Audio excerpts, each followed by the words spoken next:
Je suis Clémence Pompsi. Bonjour, je suis Aurélie Calais, on est toutes les deux psychologues cliniciennes et fondatrices d'un cabinet de psychologie qui s'appelle Kids & Family. Et aujourd'hui, nous allons vous présenter la boîte anti-ennui qui est sortie aux éditions du Courrier du Livre.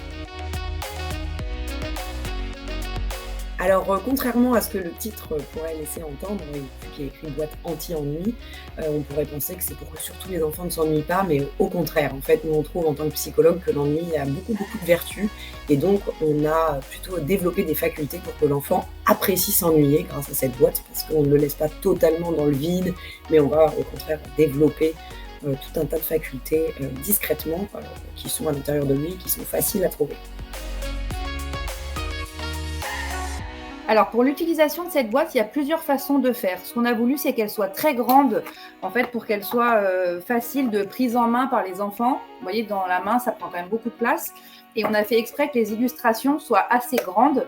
Donc pour les enfants qui ne sont pas encore lecteurs, ou vous laissez toutes les cartes étalées et ils piochent par rapport au dessin qui représente assez fidèlement la carte, le dessin qui l'inspire le plus, et donc c'est libre choix des enfants.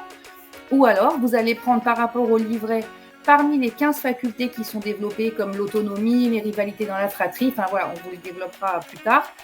où vous vous dites, moi j'ai besoin d'améliorer cette faculté ou cette compétence chez mon enfant. On a fait exprès dans le livret de vraiment vous les lister par faculté, chaque numéro de carte soit facile à retrouver. Et donc vous allez proposer à votre enfant les 10 cartes, les 15 cartes qui vont aller par rapport à cette compétence que vous souhaitez voir développer ou s'améliorer. Ou sinon, si jamais vous ne voulez pas travailler par rapport à ces facultés, ou en tout cas orienter vos enfants, et ben vous leur laissez complètement libre choix parmi les 101 cartes et ils vont choisir par rapport au dessin ou par rapport au titre, par rapport à ceux qui sont lecteurs. Typiquement, si j'en prends une comme ça s'appelle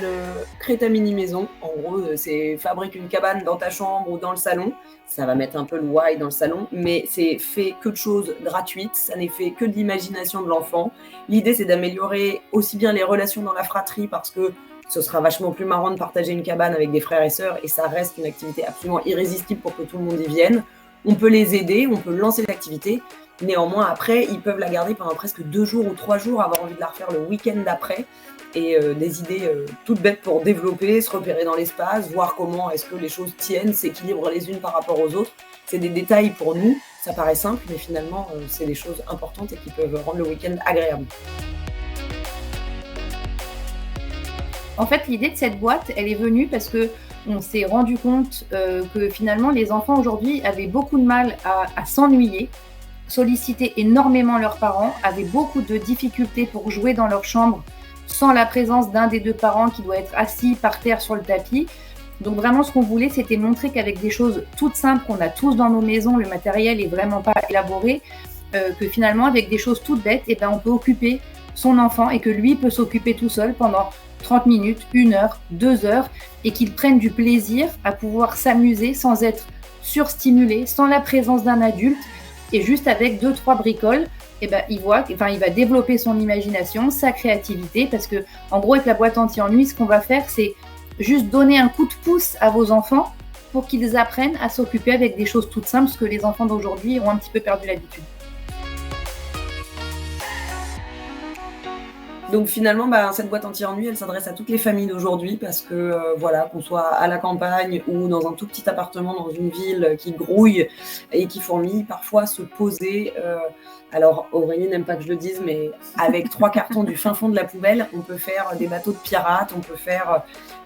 des concours laser, on peut faire un mini-golf, on peut faire des tas de choses. Et en fait, le simple fait aussi de pouvoir parfois faire une recette de cuisine et faire des cookies, c'est pas juste faire des cookies, ça tout le monde peut y penser, mais nous on a aussi dit, et si ce serait amusant, ou si c'était amusant de le déposer chez la dame qui vit toute seule au-dessus et qui n'a pas de petits-enfants, est-ce qu'on pourrait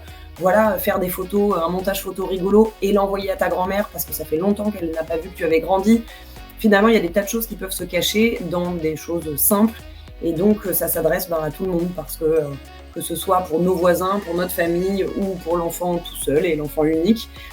apprendre à utiliser des choses gratuites et simples pour philosopher et s'ouvrir et s'intéresser au monde, nous on trouvait qu'en tant que psychologue c'était plutôt intéressant. Et développer l'empathie, c'est un peu tout ce dont vient de parler Clémence, qui est une des facultés aussi qu'on a développées au travers de différentes cartes, parce que c'est important, l'empathie.